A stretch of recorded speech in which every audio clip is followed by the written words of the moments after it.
शिवसेना पक्षप्रमुख श्री उद्धव ठाकरेंनी केली विधानसभेची आपली पहिली यादी जाहीर। सर्वांना सर्वात मोठा धक्का देत ठाकरेंनी घेतली आहे मुंबईतूनसह महाराष्ट्रात सर्वात मोठी आघाडी।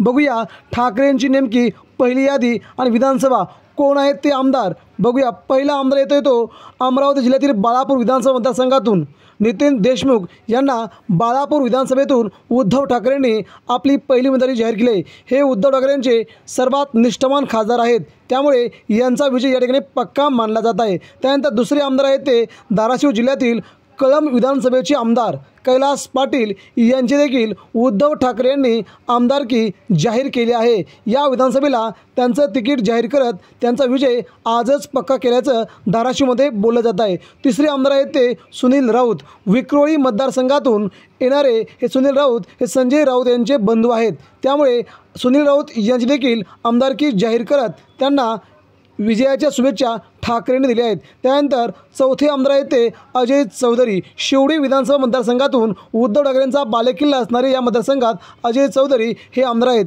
त्यांना देखील उमेदवारी जाहीर करत ठाकरेंनी सर्वात मोठी आघाडी सध्या मुंबईतून घेतली आहे। त्यानंतर पाचवे आमदार आहेत ते रमेश कोरगावकर। हे भांडूप पूर्व येथील शिवसेनेचे निष्ठावान आमदार म्हणून ओळखले जातात। ते कोकणातील असल्याने त्यांची उमेदवारी या ठिकाणी जाहीर केली आणि विजय पक्का केला आहे। पुढचे आमदार आहेत ते आदित्य ठाकरे। वरळी विधानसभेतून हा शिवसेनेचा नवीन चेहरा, यांना पुन्हा एकदा ठाकरेंनी संधी दिली आहे, त्यामुळे हे सगळेच उमेदवार जिंकतील असा ठाकरेंना पहिला विश्वास आहे। धन्यवाद।